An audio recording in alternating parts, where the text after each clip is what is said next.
Tumhe puerca, tumale an, puerca, tumale an, tañiru, catañiru, tañiru.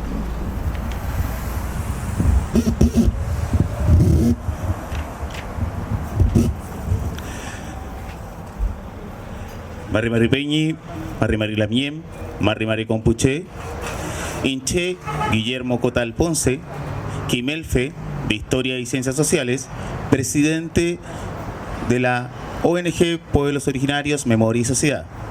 Antes de comenzar, quisiera solicitar un minuto de silencio tras la muerte de la señorita Denise Cortés.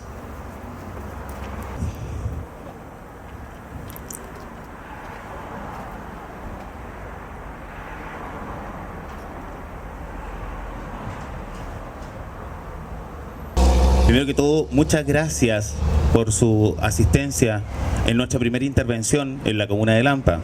Contamos con apoyos internacionales, apoyos de carácter nacional y regional.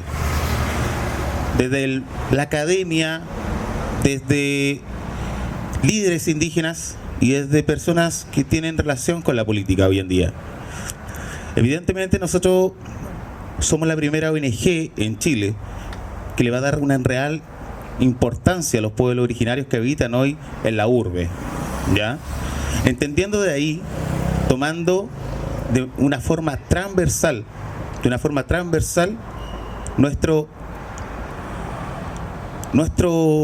nuestras demandas, tanto desde lo local, porque son distintos los tipos de demanda cuando lo referimos, ¿ya? No es lo mismo la demanda de la Gulumapu con las demandas de la Mapurbe, ¿ya? Ejemplos, tenemos el problema de los camiones aljibes en el sur de Chile, y aquí, hoy en día, hay temáticas que confrontan el día a día, el cotidiano de las personas. Y es por eso que conllevamos este encuentro de indígenas urbanos para reflexionar en torno a las problemáticas que hoy en día tienen los sujetos que habitan en el territorio, tomando en cuenta que nosotros vamos a tomar la memoria y la identidad como caballito de batalla, ¿ya? Es en este caso y en este proceso que les doy la bienvenida y invito en estos momentos a la señorita Gisela Sangüesa, profesora de Historia de Chillán, directora de la ONG Pueblo Originario, Memoria y Sociedad y máster de la Universidad de Barcelona con la temática literata y dándole énfasis a los pueblos originarios como conocedora de la cosmovisión. Con ustedes, Gisela Sangüesa. Permiso.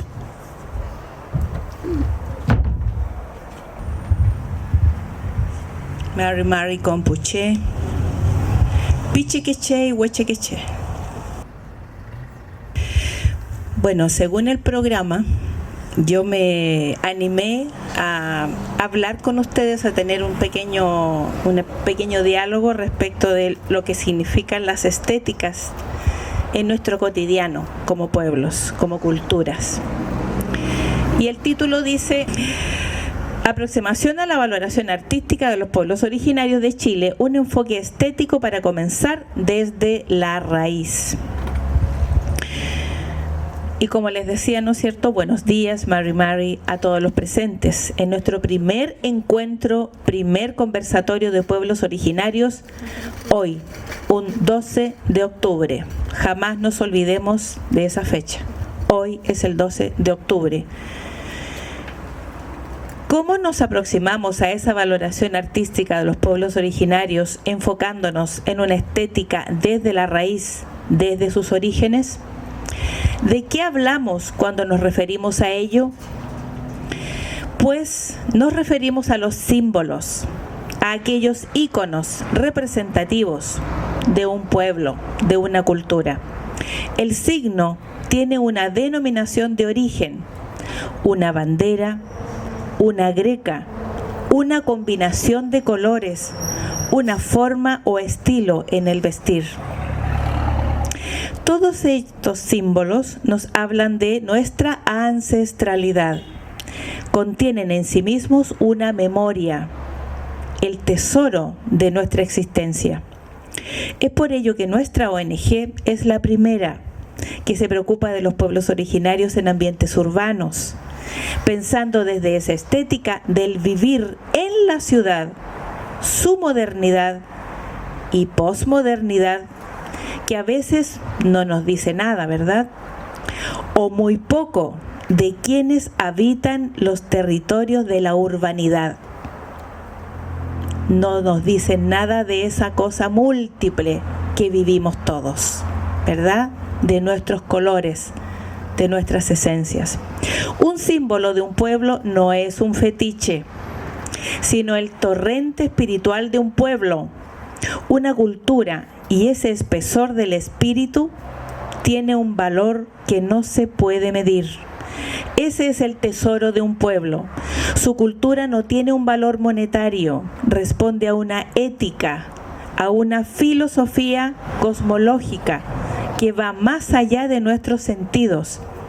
Traspasa la línea de horizonte de lo que vemos, de lo visible, porque pertenece a un poder mayor. El poder de habla de una cultura, una habla visual, otra habla metafísica, otra habla material también, y otra habla de nuestro cuerpo que habitamos como seres humanos. Ese signo de un pueblo que habla de una estética hacia el exterior responde a una transversalidad de diversas temáticas que debemos detectar, resaltar y defender, pues nos dan información de sus problemas, sus urgencias, sus necesidades, porque comunica de las demandas que los pueblos originarios presentan en su habitar en las diferentes ciudades de un país. Muchos de esos signos, de esos símbolos de la estética de un pueblo, tiene una vida milenaria. Lleva siglos, mucho tiempo más de lo que imaginamos. Mucho antes del saqueo español. Mucho antes. Signos que no podemos borrar. No podemos desconocer ante el embate de la cultura de los medios y sus enormes y también muy bien financiados torrentes de información de masas que debemos manejar. El signo es potencia, es fuerza, porque estetiza la existencia de un pueblo que responde a su ancestralidad milenaria. Ante la pregunta, ¿qué apreciación estética posee nuestra comunidad cuando se enfrenta a las otras estéticas de un ícono, un vestuario ancestral que está vivo?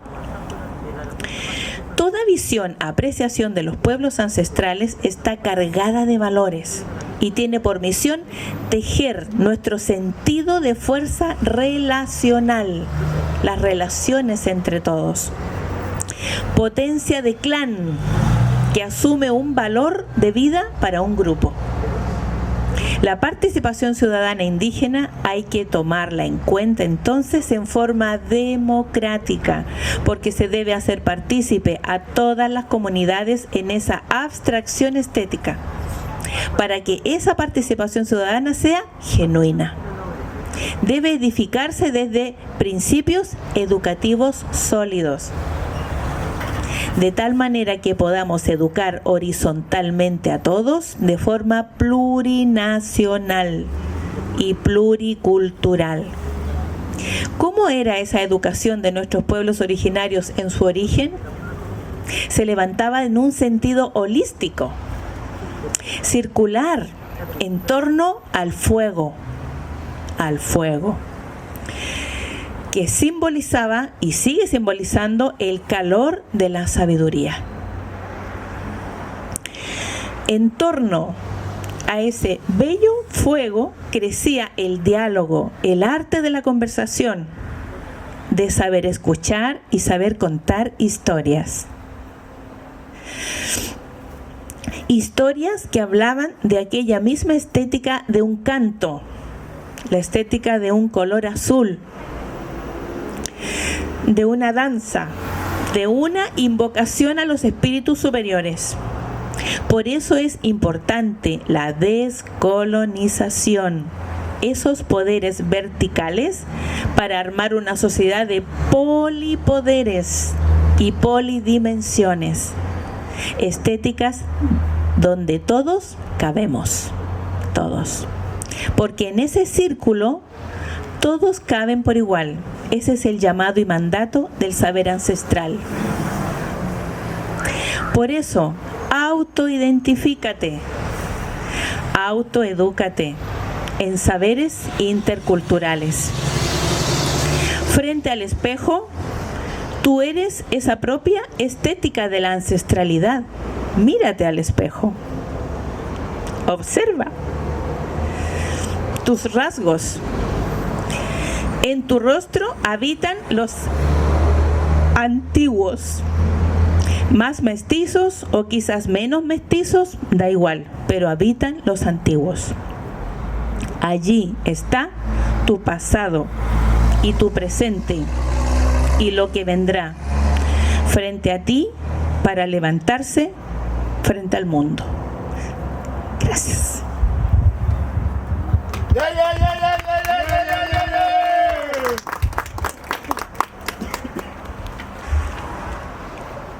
Mari Pupeñi Pulamuen,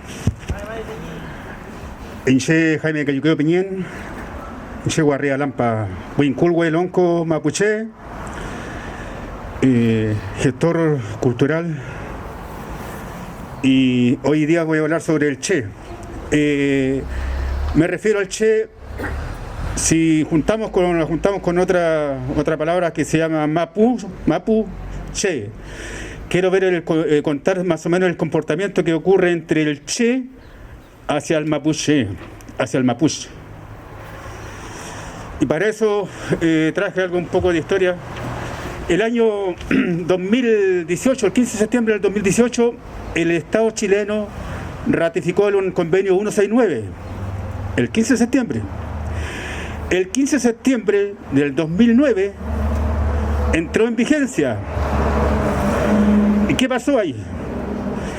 Como el mapuche hoy en día, como acaban de decir ahí las mujeres Peñi, que vivimos en la Guarría, en lo urbano, estamos entre dos mundos. Y a mí me pasó algo bien curioso a mí, porque se me despertó un bichito con el convenio 69, con el derecho, con lo que había firmado el Estado chileno. Y eso compromete a cada ciudadano y además a los organismos públicos. Entonces, yo hice un diplomado de tratados internacionales, pero en base a eso, lo que aprendí yo de ahí, dije, bueno, si estoy entre dos mundos, ¿cómo puedo hacer que el Che o yo como mapuche le entregue a la gente y comparta con la cultura con las demás personas, con la ciudadanía? Y una vez supe de la política de los jardines interculturales que a lo largo de Chile que se habían construido, pero a eso me llevó a visitar el jardín intercultural de acá. Y cuando yo vi el jardín intercultural, ¿saben, estimados? Me dio pena, me dio ganas de llorar. Porque ese jardín intercultural está destinado para los pueblos originarios. ¿Qué es lo que pasó? Estaba totalmente desarmado. Se juntaban, había mucha drogadicción, había feca, había basural, habían sacado todo, las rejas, todo. A lo cual me dije yo, bueno, aquí voy a probar si que lo que aprendí puedo cooperar para la sociedad, dije, para el Che, para la gente. Y me puse a trabajar el tema y me contacté. Lo primero que fui a la Junji y hablé con la autoridad máxima de la Junji y les expliqué. Hablé con el departamento jurídico de la Junji y me entendieron, porque les expliqué de alguna forma. Y vinimos a visitar el jardín y de alguna forma yo gasté mi tiempo, gasté lo poco y nada que tenía y mi conocimiento, y se armó el jardín, se echó a andar el jardín. Yo solicité a la Junji que nos dejara a nosotros administrar el jardín intercultural. Tratamos con el departamento jurídico, invité al gobierno regional, invité a otras organizaciones que también aprendieron del tema. Estuvimos a punto con el documento, y el documento lo tengo acá, pero lo recuerdo acá. En el caso de lo que eran ver, acá está el documento que casi se firmó para que hubiese sido el primer jardín intercultural que hubiese sido administrado por los pueblos originarios. ¿Por qué le digo yo? Porque ese ha sido el primero. Porque hay jardines interculturales que están administrados por iglesias, por organizaciones que nada que ver con los pueblos originarios. ¿Qué es lo que pasó? Que nuevamente el comportamiento del Che hacia el pueblo mapuche, hacia el pueblo originario, no hubo un entendimiento, no hubo un cariño o el respeto que debería haber. Y eso quedó en nada. No hubo historia, no se cambió la historia, y la Lampa quedó ahí, estampa ahí. No se notó nada con respecto a lo que hubiésemos hecho primero. La primera comuna que hubiese hecho esto hubiese sido historia a nivel comunal y a nivel nacional. El otro tema con respecto a el tema de la geografía acá, en delante escuché hablar sobre el tema de la geografía, hay una problemática acá con respecto al poco reconocimiento de la toponimia que existe acá. La toponimia obviamente que se marcó en base a una historia. Si vemos el tema Cacique Colin, averiguando por aquí y por allá, fue un cacicado, porque Cacique aquí nos dijeron, oye, nos acordaban de Cacique que vivía en Temuco. No, había un cacique acá, y por ende era un cacicado. Y es por eso que la avenida principal de Lampa es Cacique Colin. Pero hay una historia que tiene que valorarse. Tenemos la toponimia de los cerros, que la mayoría, la toponimia es mapuche. Es por eso que hay un tema educativo ahí, hay un tema de darle valor, hay un tema cultural, y voy a ir por el tema educativo. ¿Por qué? Porque cuando hablamos de la escuela mapuche, no hablamos de cuatro paredes, hablamos del mahuiza, y el mahuiza se tomaba al niño mapuche, a la niña mapuche, y se llevaba al mahuiza, que era el bosque, y en el bosque se le enseñaba que ese animalito producía tal cosa, que ese animalito también había que protegerlo porque gracias a ese animalito iba a tener ese fruto, y se le enseñaba todo. El niño mapuche aprendía a convivir, y eso era el mahuiza. Eso es todo, Pupeña. Faltaron muchas cosas, pero con el tiempo y ustedes a lo mejor quieren hacer alguna consulta, alguna pregunta con respecto a todo lo que les estoy contando yo, le podría contar muchas cosas más, donde el comportamiento del Che y el mapuche tiene que unirse más, la ciudadanía con el pueblo no mapuche. Estamos ya no a entregar cosas, pero lo único que le pido al Che, que no los traicione, porque es un sufrimiento muy grande. Chaltumay, Pupeña y Puebla Muen.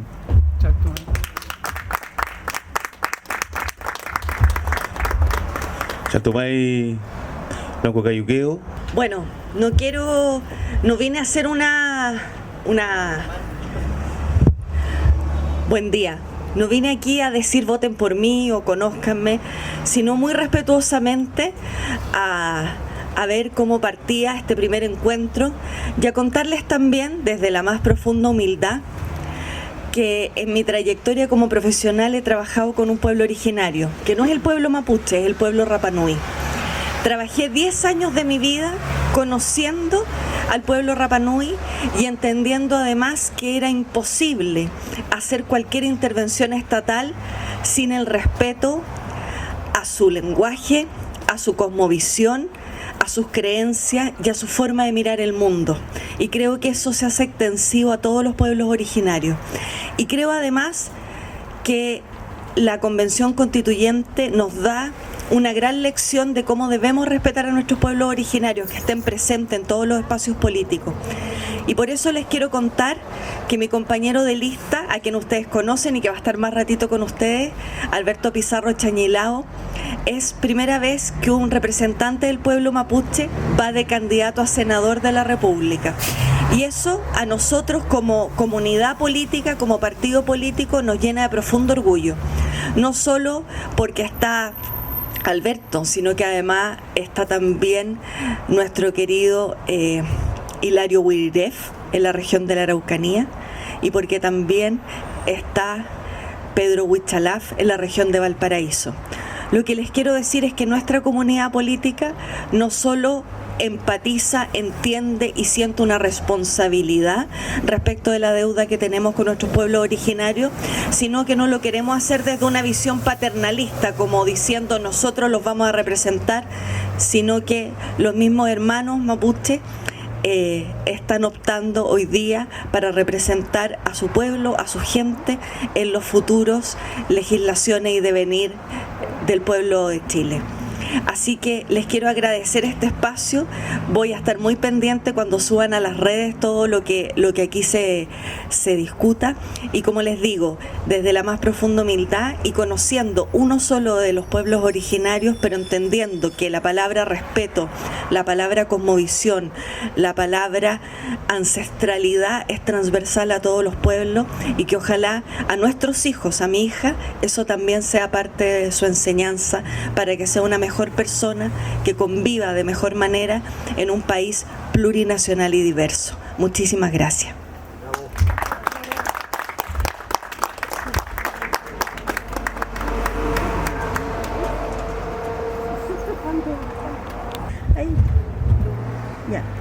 Buenas tardes, damas y caballeros de la ONG, patrocinantes, organizadores, ya. Organizadores de esta actividad. Ya. Van a disculpar, no sé. Se me quedó.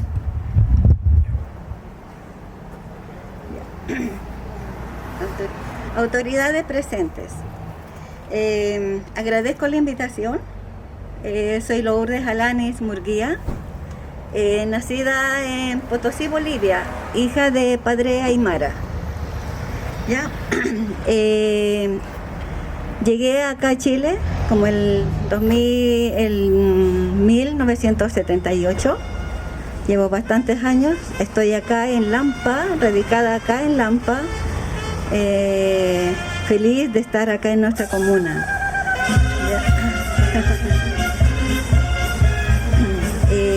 Y me siento más chilena que los porotos. Llevo tantos años acá. Ya, en la diversidad de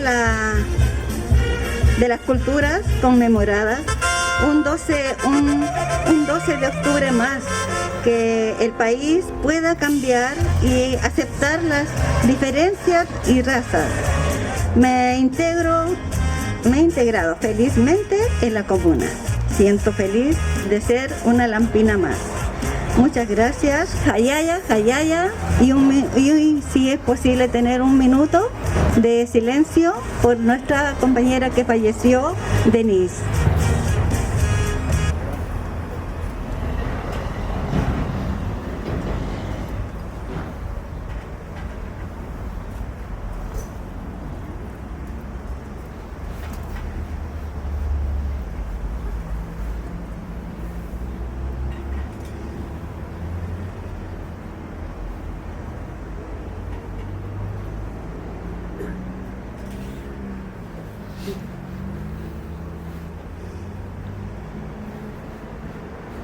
Ya, muchas gracias. Hayaya. ¿Y la música?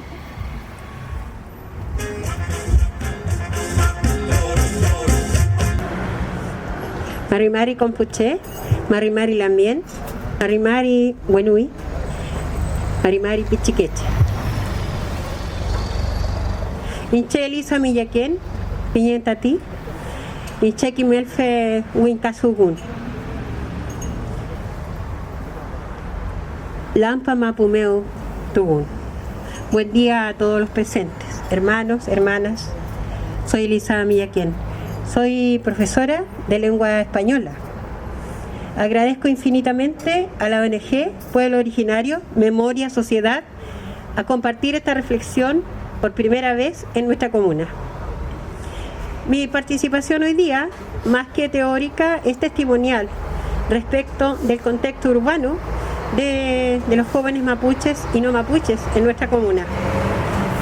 Desde mi experiencia, me crié, crecí, me eduqué en educación básica media en Lampa. Me preguntaron alguna vez por qué elegí estudiar lengua española siendo de ascendencia mapuche. Y es una buena pregunta, me dije.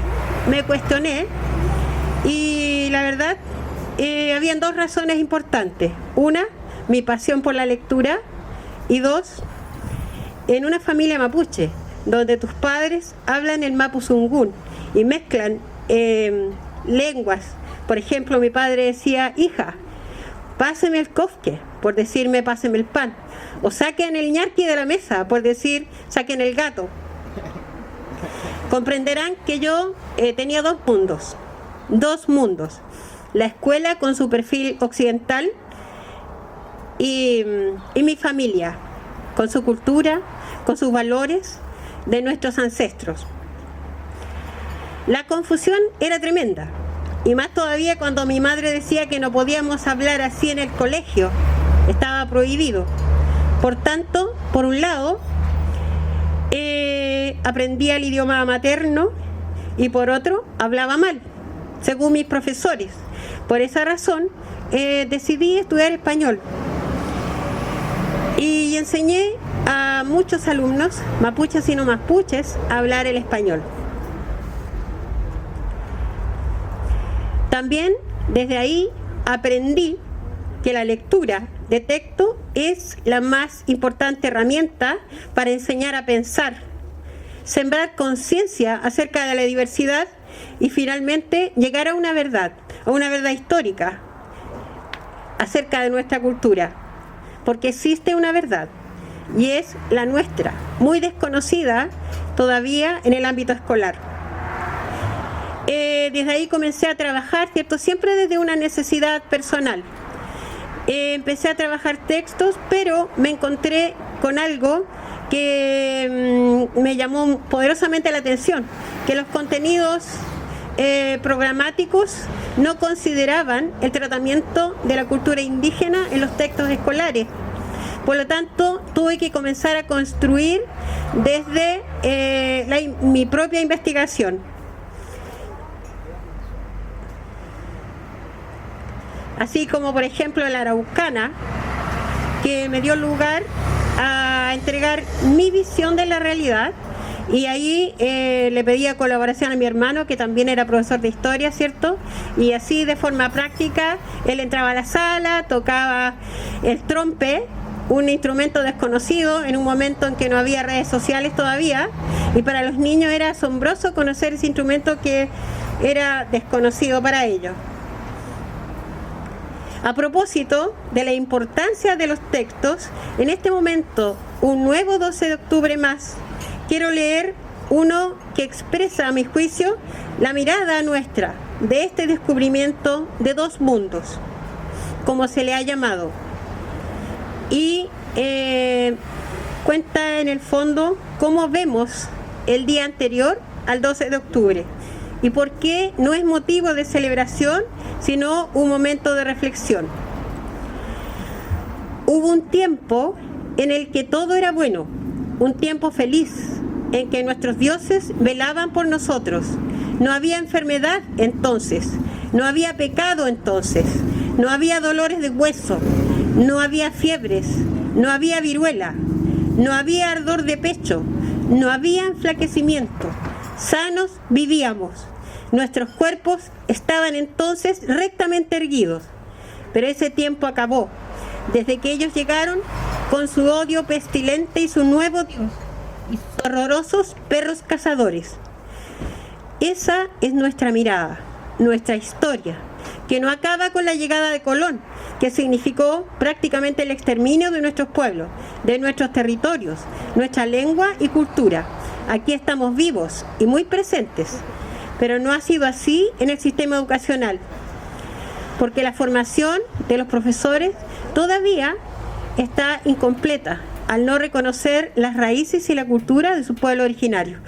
Y esta es una invitación a sumar a toda la población existente de los pueblos originarios en Lampa a integrarse, porque si no lo hacemos nosotros, no esperemos que lo haga el Estado, porque aquí lo ha desconocido. A pesar de todo, tenemos la esperanza, porque estamos en un 12 de octubre distinto, tenemos la esperanza en una convención constituyente que finalmente logre la meta de nuestra demanda tan deseada, que es la plurinacionalidad y el reconocimiento de nuestra lengua, de nuestra cultura.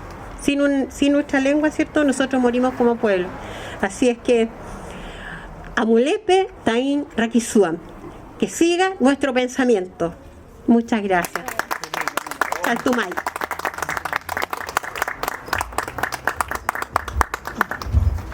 Bueno, en primer lugar quiero presentarme. Muchas gracias a los organizadores, a la ONG, a los presentes. Me voy a sacar esto porque me imagino que con la distancia podemos tener esto. Mi nombre es Pedro Huichalaf, yo soy mapuche, así que saludo Marimari Pupeñi, Marimari Pulamien, Marimari Cumpuché. Soy de Viña del Mar y actualmente soy candidato a diputado por el Distrito 7 por la zona Quinta Costa. Y debería estar en campaña, pero estoy acá, porque hay temas que a mí me parecen mucho más relevantes, que son los temas de los pueblos originarios, de los cuales yo me siento orgullosamente formando parte. Y sobre todo como un mapuche urbano. Mi familia es del sur, se conocieron mis padres y fueron a Viña del Mar y ahí nací. Es decir, soy nacido y criado en un cerro de Viña del Mar. Gracias a la educación pude formarme como abogado en la Universidad de Valparaíso. Gracias a mi esfuerzo intelectual también de identidad sobre el tema de tecnología, pude venir a Santiago a trabajar y fui invitado por la presidenta Michelle Bachelet para ser subsecretario de Telecomunicaciones. En su momento yo lo mencionaba, han habido 3 subsecretarios en la historia de Chile mapuches. 2 han sido relacionados con tierra, relacionados con tema indígena, y por primera vez había un subsecretario mapuche relacionado con algo distinto a la temática indígena, que era el tema de la conectividad. Pero cuando nosotros tuvimos el cargo, digámoslo, desde el 2014, y yo estuve hasta el 2016, porque fui invitado por la presidenta y después dejé de ser invitado por la presidenta, pero bueno, son gajes del oficio. El trabajo que nosotros nos enfocamos fue en el tema de la desigualdad. La desigualdad sobre todo de las nuevas tecnologías, especialmente enfocado en zonas rurales y en zonas extremas, que eran las zonas más emblemáticamente diferenciadas de este mundo digital respecto al mundo, en este caso, analógico, digámoslo así. Y nos dimos cuenta que proyectos tan emblemáticos, por ejemplo, que impulsamos, el proyecto de fibra óptica austral, que fue un proyecto para unir de Puerto Montt hasta Puerto Williams, la zona más austral del planeta. También para conectar zonas como la carretera austral, porque también la fibra óptica entra por ahí, por Caleta Tortel hacia Coyhaique. Era una forma de democratizar el acceso a las tecnologías. Hoy día el acceso a Internet es un derecho humano. Entonces cuando empezamos a ver que dentro de las ciudades, después de haber atacado la ruralidad, existía desigualdad, empezamos a darnos cuenta y cruzamos datos. Por ejemplo, hay un informe de la PNUD que señala que respecto a la desigualdad y a la pobreza coinciden mucho, sobre todo en la zona urbana, los apellidos. Es decir, la desigualdad entre los ricos y los más pobres. Entre los más ricos hay apellidos extranjeros, con nombres europeos principalmente. En cambio, cuando uno empieza a mirar la curva de pobreza, los apellidos más recurrentes son de los pueblos originarios. Entonces también nos damos cuenta, si uno lo cruza con el tema digital, hoy día el tema digital yo lo siento como algo indispensable para el desarrollo, porque incluso el Estado te obliga a tener competencias digitales. Por ejemplo, para sacar un bono de FONASA, tienes que hacerlo a través de Internet. No lo puedes hacer a través de ninguna oficina porque están todas cerradas y se hacen por Internet. Si uno tiene que sacar dentro de la comisaría virtual, en el caso de la pandemia, lo tenías que hacer por Internet. Si uno quiere postular algún bono del IFE o el retiro del cuarto retiro, que ojalá resulte, se tiene que hacer a través de Internet. Entonces, ¿qué pasa con aquellas personas que tienen un índice de pobreza, un índice de desigualdad económica, pero también de capacidad de tener dispositivos para conectarse a Internet, o de señal, es decir, que tengan buena cobertura, porque principalmente las empresas se centran en los centros urbanos y dejan de lado las zonas de bajo ingreso, y para qué decirlo, las zonas rurales, y también de competencias, es decir, la capacidad de entender, de usar, de manipular esta información. Una de las cosas que me llamó la atención fue cuando estuve en el sur inaugurando conectividad en zonas rurales de la 9ª región, que es una de las zonas menos conectadas, y el peñe que se encontraba ahí, que era el huerquén de la comunidad, me decía, mira, con este tipo de, porque instalamos una antena, este tipo de tecnología tenemos que salirnos los mapuches de las piedras y de los palos y usar ahora la inteligencia y nuestra capacidad para diferenciarnos y crecer y desarrollarnos. Y eso me dio mucho sentido, pero pasa también en el tema urbano. Nuestros niños, nuestros jóvenes, nuestros adultos mayores, si no tienen hoy día la posibilidad de estar presente en el mundo digital, vamos a estar ausentes, vamos a ser apátridas. Es decir, tal como no existe un reconocimiento de nuestra cultura a nivel constitucional, no tener presencia en las redes sociales, en temas de Internet, es también desaparecer frente a este mundo digital. Hola, ¿cómo están? ¿Y se apagó? ¿No? Ahí está bien. Ya. Bueno, cuando Guillermo me dijo que participara, yo dije, ok, lo hago, pero me sentí un poco extraño respecto al tema de la temática de pueblo originario y el medio ambiente. Pero después empecé a recordar todo lo que uno ha hecho. Llevo 30 años trabajando en temáticas ambientales. ¿Ya? Partí siendo microbiólogo e inspector de temas ambientales y hace 15 años resido en Batuco. Y cuando empecé a vivir en Batuco, empecé a dar cuenta de lo que había al lado, que era un humedal. Y me empecé a dar cuenta de lo deteriorado que estaba. Y empecé a investigar y a darme cuenta de lo que estaba ocurriendo. Me di cuenta que, bueno, también era un menoco, que es un lugar sagrado, es un lugar que tiene vida. El agua es vida. Las hierbas, todo lo que hay alrededor es vida, es resultado de años, de miles, de un proceso evolutivo para conformar un paisaje, no con una belleza estética solamente, sino con una belleza por sí sola, y que brinda utilidades que los expertos llaman servicios ecosistémicos. Pero ocurre que la realidad que teníamos acá en el territorio era a ratos hasta siniestra. Y levantamos tiempo atrás un plano, ¿ya?, del poder del territorio. ¿Quién eran los propietarios?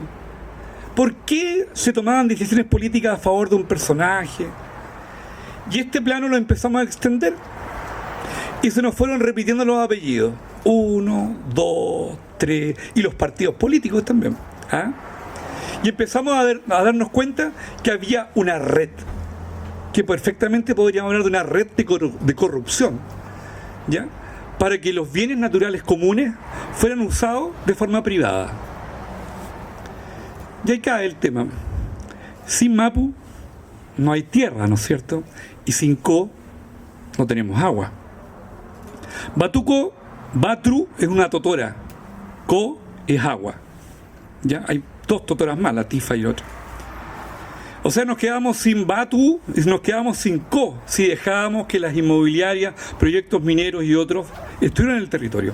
Y empezamos a formar, y formamos una página web, después una organización, una ONG municipal ahí, y al final decidimos formar una fundación que se llama Fundación Batuco Sustentable, de la cual yo soy presidente y ahora dejé congelada mi presidencia porque estoy en una campaña política, que fueron los propios movimientos ambientales que fueron a solicitar el cupo.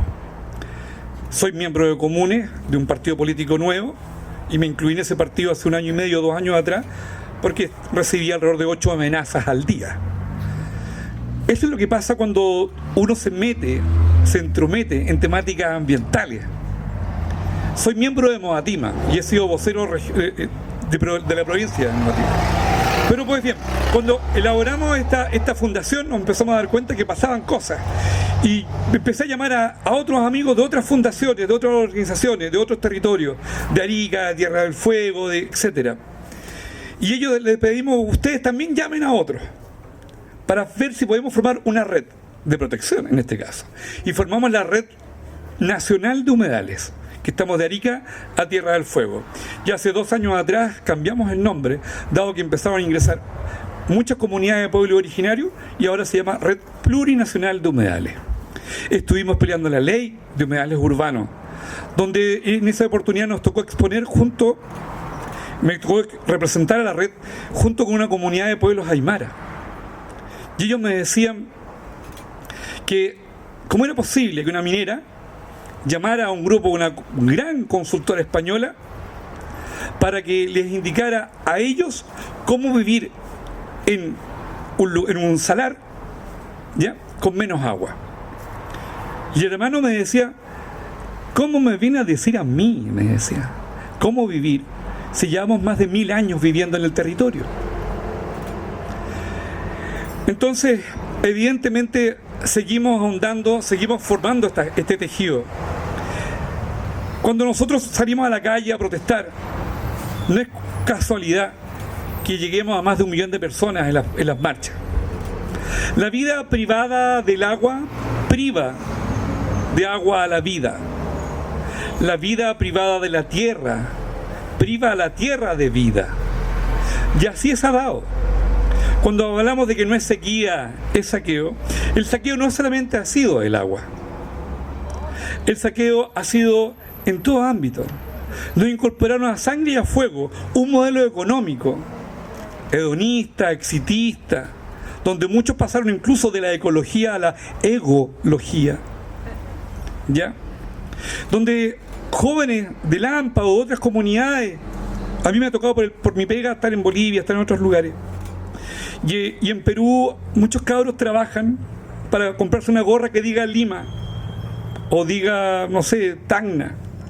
Y aquí vemos en los persas, en las ferias, muchas gorras, pero que dicen Nueva York, dicen Washington, dicen cualquier cosa menos lo nuestro. Entonces, cuando decimos que no es sequía, es saqueo, nos saquearon también este tipo de cosas. El sentido de pertenencia a la tierra. Cuando Pinochet en su dictadura instaura el modelo y genera este código de agua en que separan la tierra del agua, separaron la tierra de la vida. Esto no es menor. Nosotros estamos compuestos por agua. Cuando nace un bebé, más del 90% es agua. Lo que nos está ocurriendo a nosotros cuando el desierto está acá, ya, y vemos al campesinado humilde, sin acceso al agua, pero vemos el monocultivo agroexportador con grandes volúmenes de agua, cuando estamos encerrados con tremendos muros de relave en este territorio y nadie dice nada y se siguen a proyectos inmobiliarios en este territorio, nos llama profundamente la atención de quiénes son los que están a cargo de los planos reguladores regionales o quiénes somos los que toman las decisiones por nosotros. Jamás nunca nos han preguntado a nosotros desde lo ambiental, ¿usted está de acuerdo que al lado suyo venga una minera? ¿Usted está de acuerdo que al lado suyo venga un proyecto inmobiliario con más de 25.000 viviendas? 5.000 viviendas son 3 millones de litros de agua al día. 5.000 viviendas. En el territorio de Lampa tenemos alrededor de 50.000 viviendas en proceso. ¿Dónde están esos 30 millones de litros de agua al día? Entonces, la situación, porque Guillermo me pedía que hablara de nuestra experiencia, evidentemente que lo que nos ha ayudado a nosotros ha sido la organización. Y salimos de la comuna a través de esta red y formamos una red provincial, regional, nacional, latinoamericana, y ahora estamos invitados a la red mundial de humedales. ¿Cómo uno se transforma desde un vecino que estaba tranquilo viviendo en su casa a un defensor ambiental? La verdad que no hay guía, hay convicciones, hay que saber que a uno lo van a seguir, hay que saber que a uno lo van a intervenir. Y las mismas vivencias que uno ha tenido, la está viviendo en este minuto los pueblos originarios, no solo mapuche. En todo Chile ocurre lo mismo. Y es hora que bajemos ese velo. Lo que hoy día puede ocurrir con el nombramiento de un decreto que en una región de Chile continúen los militares junto a los carabineros controlando, ¿qué nos está diciendo con eso? ¿Cómo es posible que hoy, 12 de octubre, se esté incluyendo un decreto? Llega a ser hasta simbólico respecto al atropello que se está haciendo. Por tanto, las convicciones nos motivan a ir más adelante y uno es reflejo y uno acciona bajo el trabajo que ha ejecutado, muchas veces en silencio, porque también no quiere que otros asuman riesgos que uno muchas veces asume. En múltiples oportunidades han venido a ofrecer dinero, en múltiples oportunidades han venido a ofrecer amenazas, pero uno tiene que tener las convicciones claras, que si no es uno, es otro. Uno debe ir sembrando hacia adelante y a través de esta red irnos sembrando. La temática del agua es tremendamente patriarcal y machista, donde todo se puede hacer negocio. En las zonas rurales de Chile, 8 de cada 10 recolectores de agua que andan con baldes son mujeres.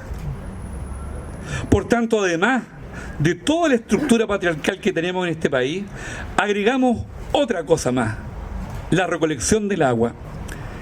Cuando uno habla que va a haber sequía aquí y que un día vamos a abrir la llave y no va a salir agua, nos responden lo mismo que no me respondían hace 15 años atrás cuando uno decía que la zona de Polpaico, Tiltil se iba a secar. No, estáis locos, eso no va a ocurrir.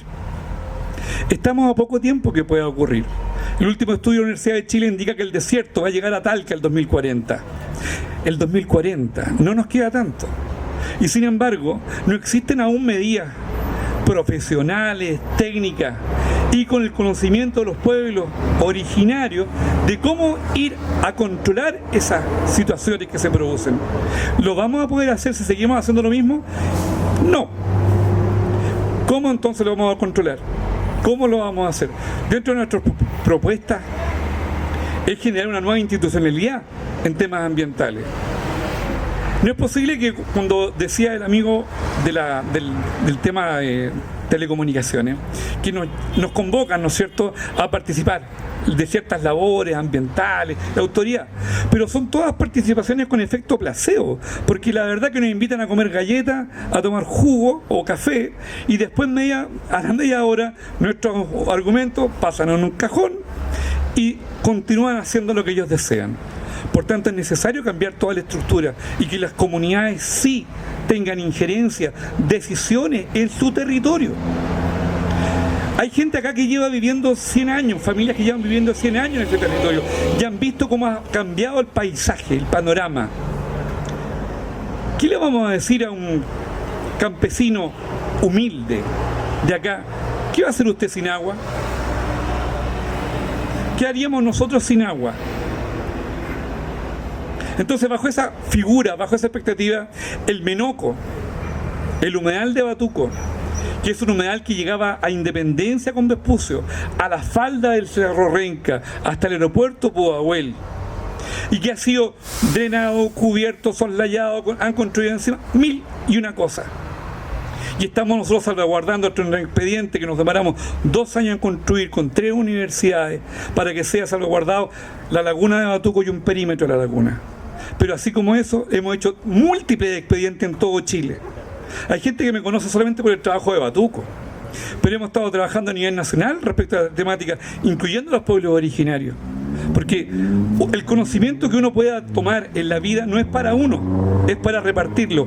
Así como el poder que uno quiere tomar no es para uno, es para distribuirlo.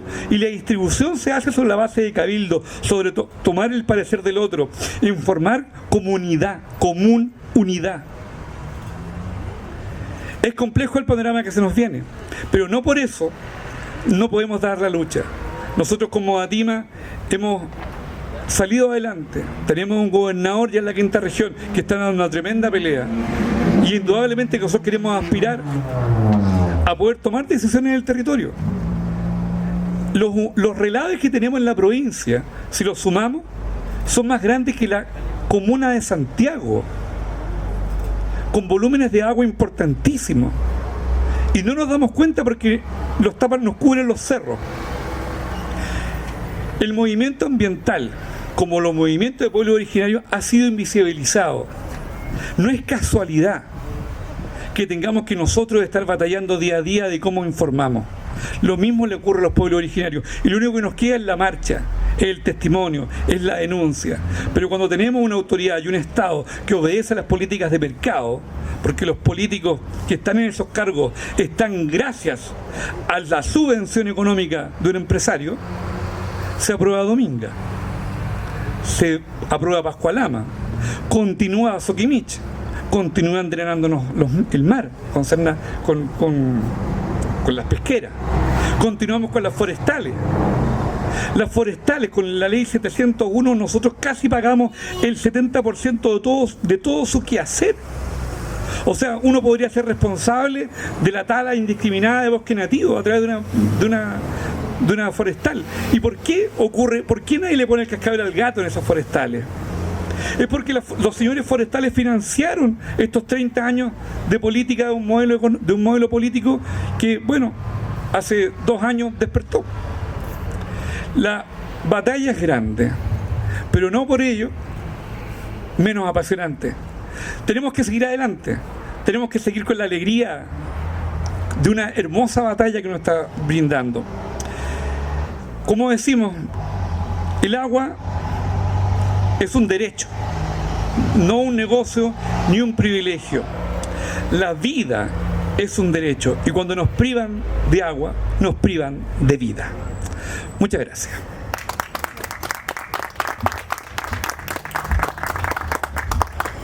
Hola, ¿se escucha? Genial, muchas gracias. Bueno, me saqué la mascarilla, aprovechando que está un poquito lejos. Bueno, cuando comenzamos con Guillermo a pensar respecto a las temáticas que tenemos que abordar este día, quise hacerlo desde el punto de lo que es la aculturación. ¿Qué es la aculturación? Porque es un fenómeno que tiene larga data. De hecho, ese es el motivo por el cual este trabajo, esta exposición tiene el título de inacabado. Tiene tan larga data que por ahí, en los inicios, por ahí por la década de los 90, algunos grupos latinoamericanistas, indigenistas, de origen mexicano, comienzan a hablar de nuestra larga noche de los 500 años, para poder hablar respecto al inicio del proceso de exploración y conquista, de sometimiento, en el cual nosotros nos vimos de alguna manera involucrados por una casualidad. Una casualidad que nos trajo tras de sí nuestra pérdida cultural, nuestra esencia. Nos contaminaron ríos, nos hicieron desaparecer. Inclusive hubo personas que nos secuestraron, nos trasladaban al continente europeo para ser parte de zoológicos humanos. Esa es la realidad. De esa forma se fue gestando lo que nosotros hoy en día conocemos como Latinoamérica. Un pueblo que muchas veces lo vemos como bien disgregado, ¿cierto? De alguna forma como separado. Eso no es tan así. Nosotros tenemos que generar un poco de conciencia respecto justamente a nuestras características. Nosotros somos una sociedad multicultural latinoamericana.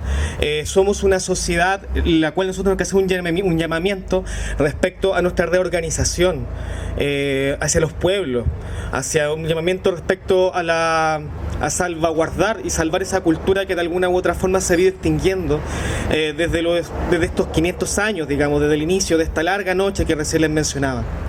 En la larga noche que se inicia de forma sangrienta, por quienes nos trataron como bárbaros, personas que en este caso venían con espadas, con largas armaduras en forma de escamas, en las cuales comenzaban a mancharse por sangre lentamente, contaminando los ríos. Vuelvo a insistir, hoy en día en el presente esto no ha cambiado. De hecho, esta historia violenta, esta historia de sometimiento, podríamos contarle inclusive al revés, del presente hacia el pasado, no solamente del pasado hacia el presente, porque hoy en día también existen ese tipo de problemáticas que justamente se involucran dentro del fenómeno de la aculturación, ¿no es cierto? ¿De qué forma la podemos ver? a modo personal, un poco de historia personal. Por ahí por séptimo básico recuerdo, tuve una compañera que se llamaba Marisol Calfulaf.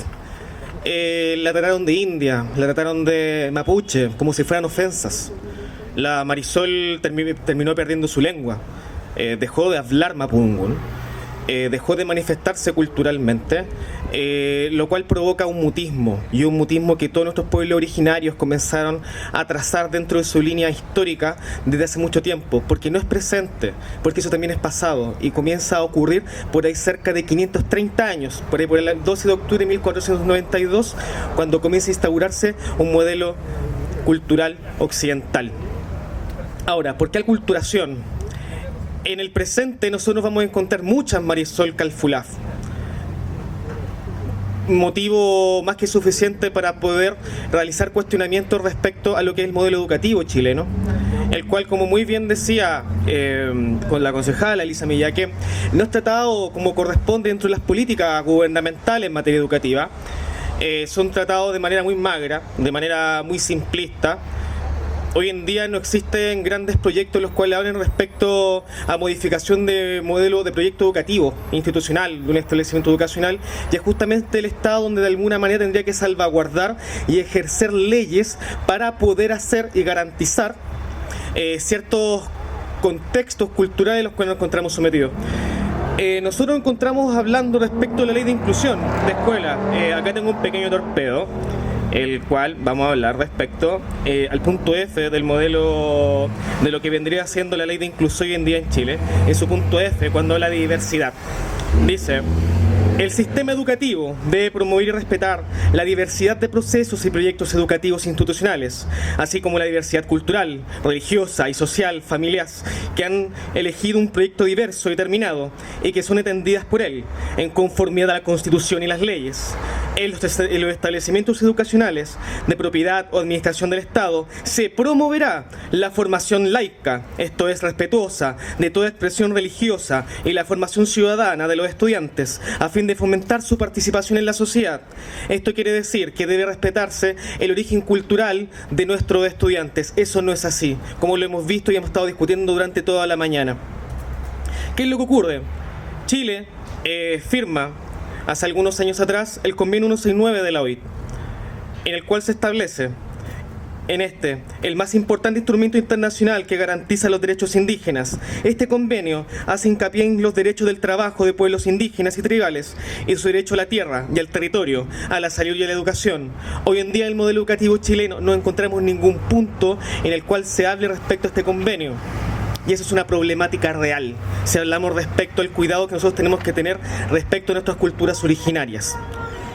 Vuelvo a insistir, esto no es una problemática actual, no es una problemática del presente. Me atrevería a indicar que esta problemática es algo estructural para la sociedad chilena, porque no nace hace 20, 30 o 40 años, tampoco nace hace 210 años de cuando nosotros nos independizamos, lo dejo entre comillas, sino que esto comienza a ocurrir del año 1492. No por nada, nosotros cuando hablamos de la Araucanía, hoy por hoy, es la región más pobre, una de las regiones más pobres de Chile.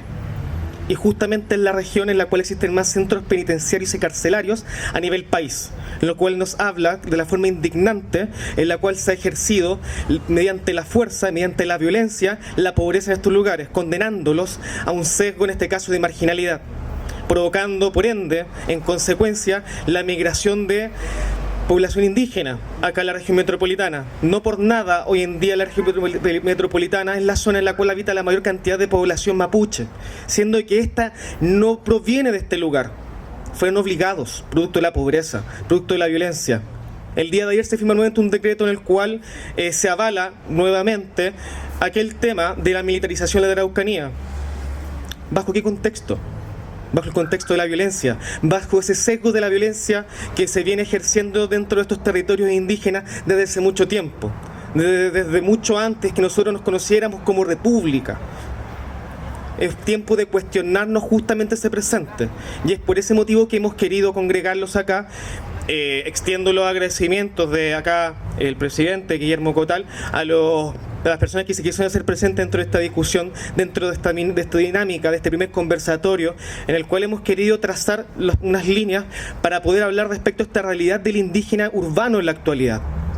Vuelvo a insistir, es una realidad compleja. Tenemos que cuestionarnos esa realidad.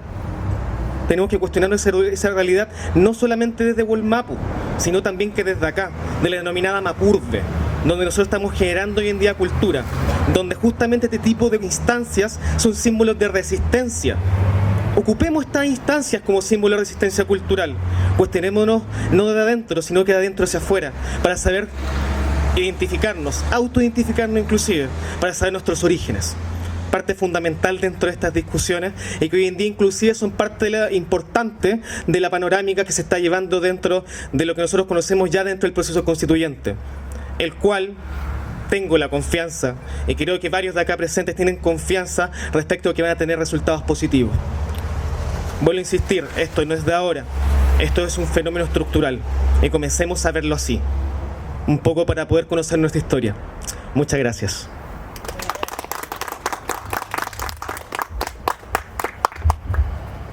Pupeñí, Marimari Pulamien. Un gusto de poder saludarlos. Aquí veo rostros amigos de mucho tiempo, casi que saludarlos a todos. Y han tenido una mañana intensa, con varias exposiciones, distintas versiones de lo que acontece hoy día. Así que eso alivia el hecho de poder en pocos minutos compartir con ustedes el sentido de lo que hoy estamos considerando en nuestra reunión.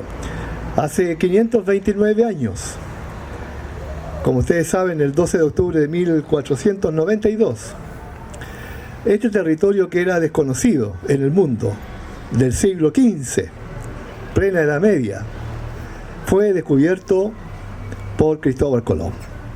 En una hazaña que hay que reconocerla, fue inverosímil, en un hecho histórico, desde el punto de vista de civilizaciones, cuando él llega a lo que hoy es Centroamérica, con esas 3 barcos de las carabelas, y desciende en una isla de Centroamérica, y aun cuando él no tenía idea de que en una fecha como hoy estaba descubriendo un nuevo continente, en el fondo lo que ocurre es que efectivamente para los habitantes de esta tierra prácticamente cambió para siempre la vida de nuestros pueblos, de nuestras comunidades.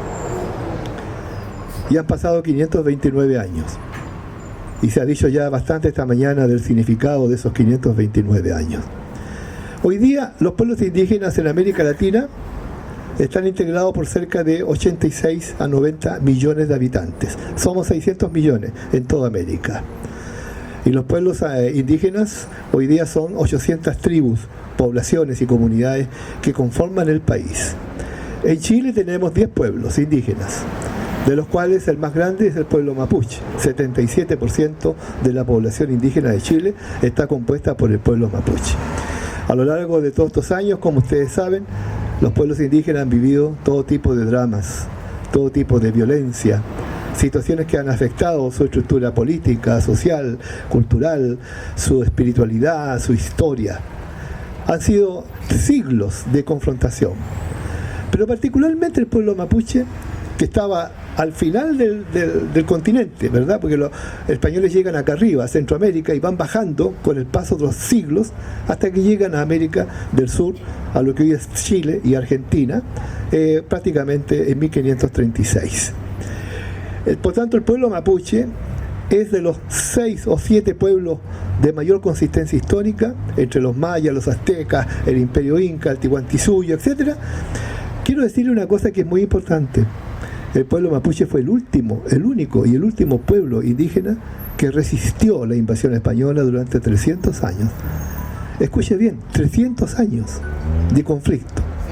Y luego, con la instalación del Estado Nacional, el pueblo mapuche tuvo que seguir luchando 60 años más contra el Estado chileno. Usted dirá, ¿pero por qué contra el Estado chileno si nosotros nos independizamos de España? Porque el Estado chileno, para poder constituir su territorio, tenía que anexar tierras hacia el norte con la Guerra del Pacífico y hacia el sur con la pacificación de la Araucanía. Por lo tanto, el pueblo mapuche, si algo sabe, es de resistencia. Si algo sabe, es de sobrevivencia. Si algo sabe, es de luchar por sus derechos. Y por lo tanto, el día 12 de octubre, nosotros no conmemoramos ni celebramos el descubrimiento de América. Lo que conmemoramos es el inicio de un periodo histórico en que a lo largo de 5 siglos y medio los pueblos indígenas se han mantenido vivos, han sobrevivido, han existido, mantienen su cultura, su identidad, su espiritualidad. Pero bueno, eso es el pasado. Y cierro solamente para decirles cómo viene el futuro. Nosotros tenemos la esperanza de que con la Convención Constitucional, la que inicia ahora, en pocos días más, el debate sobre la nueva Constitución que se nos va a ofrecer a nosotros en un referéndum en agosto o julio del 2022, por primera vez en la historia de Chile, los pueblos indígenas van a ser reconocidos constitucionalmente. Por primera vez en la historia de Chile, los derechos territoriales, los derechos sociales, los derechos políticos de los pueblos indígenas van a estar incorporados a la Constitución. ¿Sabe por qué es importante? Porque de las 16 constituciones de América Latina que se constituyeron desde 1805 hasta la última nación, creo que fue Cuba, la última que se independizó de España, en casi todas las constituciones siempre hablaban de los indígenas. Se hablaba en términos despectivos, los nativos, los infieles, los indios, en fin, pero no se hablaba. La única constitución en toda América Latina en la que nunca se ha hablado de los pueblos indígenas, ni siquiera para mencionarlos despectivamente. Por último, ya, no, nada, ni una palabra. Usted toma la Constitución de 1980, la Constitución de Pinochet, no encuentra la palabra indígenas, pueblos indígenas, poblaciones indígenas, comunidades indígenas, no lo encuentra. Simplemente las constituciones chilenas invisibilizaron al pueblo mapuche. Entonces tenemos la esperanza de que la Convención Constitucional, cuando nos presente el proyecto, ahí va a estar el capítulo de los pueblos indígenas, reconocimiento constitucional, Estado plurinacional, derechos territoriales, derechos políticos, y se abre entonces un periodo distinto de diálogo, de encuentro y de conversación entre el pueblo chileno y las naciones indígenas, y en particular el pueblo mapuche. Nada de esto es fácil. Ustedes saben, la nueva Constitución no va a resolver de la noche a la mañana todos los problemas de los chilenos. Pero sí quiero decirle una cosa, la nueva Constitución, aunque sea imperfecta, aunque no nos dé el gusto en todo lo que necesitamos, nuestro sueño, va a ser infinitamente mejor que la Constitución actual del 80, que fue promulgada bajo la dictadura de Augusto Pinochet. Por lo tanto, tenemos un camino que se abre por delante con un sentido de esperanza, con mayor fuerza, con mayor fortaleza, con el respaldo de la ciudadanía que, como ustedes y muchos otros grupos a lo largo del país, están haciendo esta misma reflexión. Así que muchas gracias por su gentileza de acompañar este encuentro, de compartir también sus inquietudes y de felicitarlos por el interés de destinar una mañana de hoy, un rato de la mañana de hoy, para conversar sobre este tema que hoy día se está conversando en todo el continente. Todas las comunidades indígenas, todos los pueblos indígenas, muchísima gente en América Latina está prácticamente en el mismo momento que ustedes haciendo esta reflexión y este examen histórico, político, social. Así que muchas gracias por su gentileza y muchas felicidades, nuestros mejores deseos para que todo sea mejor en la vida de ustedes, de sus familias y de su comunidad. Y que les vaya bien. Un gran abrazo, Peucayal, que estén muy bien. Gracias.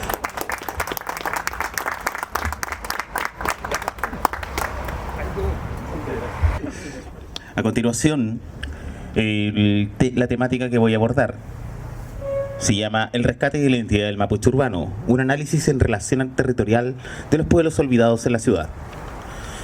Primero que todo, el rescate de la identidad del mapuche urbano. La identidad, algo que va de la mano con identidad, con memoria, porque se forjan en los territorios, ¿ya? El mapuche urbano se va a conformar desde una migración forzosa por una mejor calidad de vida, para una visión en un futuro, para proyectarse. Hoy en día pueden hablar de temáticas incluso de ley de retorno, quizás más adelante, pero si no toman en cuenta que los territorios deben ir de la mano con una mejor calidad de vida, porque el sacrificio está presente en los territorios de la Gulumapu. Hoy en día no son las mismas demandas las que se atreven desde el sur o las de Lampa, de los pueblos originarios, o los pueblos originarios de Cerro Navia, La Pintana. No son las mismas demandas, son distintas según el territorio, porque la identidad se forja hoy en el presente desde el pasado, retomando de la mano, mirando, divisando un futuro mejor. Es por lo tanto que hoy en día, como ONG, Pueblo Originario, Memoria y Sociedad, queremos y divisamos con un objetivo de ver a nuestro país con características que sea un país de carácter plurinacional, divisar ese futuro, el reconocimiento, ese reconocimiento autónomo de los pueblos, el pueblo que es de Lampa, el pueblo que puede ser de Rancagua, de Talca, que son distintas las temáticas de vulnerabilidad, de la institucionalidad que ha soslayado esos puntos. Hoy en día hemos visto cómo realmente se han debilitado y se ha demonizado la temática de la Convención Constitucional, cuando hoy en día es un tema muy importante para el día de mañana, para nuestros pueblos. Nuestra ONG hoy en día se propuso de sacar adelante, de dar a conocer las demandas que tienen los pueblos, porque hay que replantearse un nuevo 12 de octubre, porque el 12 de octubre fue un día que nos plantearon, un día que... ¿Qué nos dice un 12 de octubre? ¿Un sabotaje? ¿Es un encuentro dentro de un mundo o es un descubrimiento? No sé, dependiendo del lente de donde lo mire cada persona. Pero es evidente que tiene que estar presente siempre el respeto. Por lo tanto, yo, en este sentido, agradezco a los expositores, señor Lonco Cayuqueo, señor Elisa Villaquén, señor Eduardo Acuña, señor Pedro Chigualaf, Huichalaf, mis estimados presentes. Es una temática compleja, como dijo Arturo Castro, pero que hay que saber llevar adelante con mucho cuidado. Mucho cuidado. Hace muy poco, Denis Cortés, aún no hay ningún tema, ninguna investigación relevante que se va a realizar, que se diga. Parece, por todo lo que indican los medios de comunicación, no queremos más montaje, no queremos más muerte, no queremos más sacrificio. Queremos crecer, queremos llegar adelante, pisar fuerte y derecho con nuestros pueblos, pero con todos los pueblos originarios. Ese reconocimiento debe ser hoy en día. Y hoy en día, esta primera intervención, recuérdenla, porque va a ser la primera, y yo la voy a recordar más que nunca, porque es nuestra primera intervención en el territorio, y fue en Lampa. Simplemente me queda más que nada agradecer, y solamente tomar en síntesis, porque yo creo que muchos de ustedes ya están cansados a esta hora. Les quiero pedir muchas gracias por haber asistido, y por favor, cito por favor al señor atrás, dueño de casa, para que diga unas palabras, por favor.